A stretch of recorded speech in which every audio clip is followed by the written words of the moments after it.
Intel made the computer chip. They pioneered the home computing system. But up until recently, they have fallen off their throne as the tech kings and have been matched by a rival that started out in a garage. That rival is Apple. We all know who and what Apple is. They're the most valuable company in the United States, grossing a mind-blowing $1 trillion.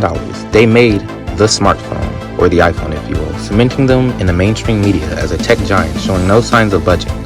But they have been receiving some criticism and flack recently. Let's start with Epic Games. You've all have either heard or played Fortnite. It is arguably the biggest game of all time. There's no question that Fortnite has an impact on the mainstream media as a whole, from dances to memes. The backbone of their business model are these guys, V-Bucks, a theoretical currency much like Bitcoin that allows players to buy skins, songs, and other cosmetics. All these things don't affect the player or how they play. They just add a little pizzazz to your in-game player.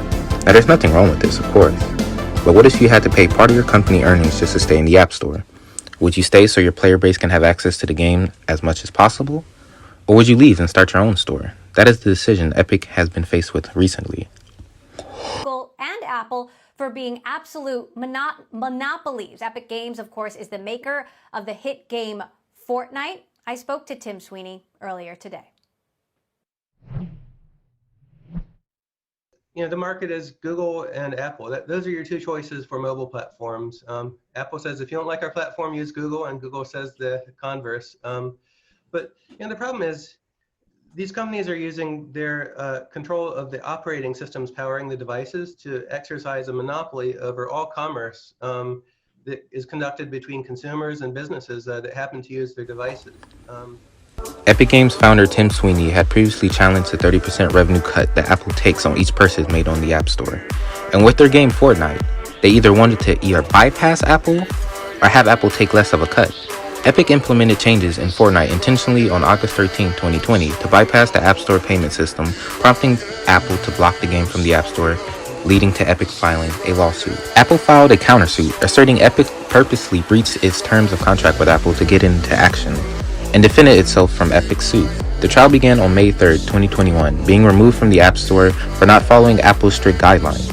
Epic retaliated with an anti-Apple campaign, mimicking many of Apple's famous commercials, but in a famous Fortnite style. Their labor, their dreams. In exchange, we have taken our tribute, our profits, our control. This power is ours and ours alone. We shall prevail.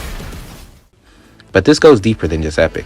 Apple has a large track record of being anti-competitive and quote-unquote running a monopoly.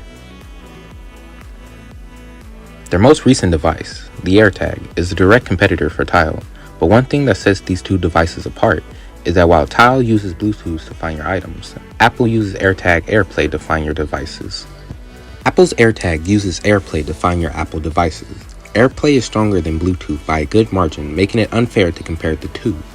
Also, Apple has access to every Apple device imaginable and can pinpoint where yours is based on the Apple ecosystem and AirPlay.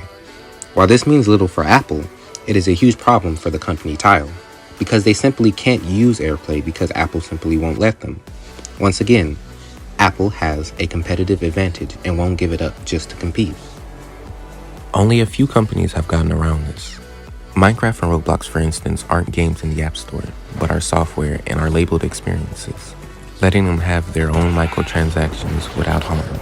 Apple has an unfair advantage when it comes to their operating system, iOS, macOS, tvOS, as well as iPadOS, letting them only use their in-house software only for them and not letting other companies/developers use it just to compete, which if you didn't know, is bad.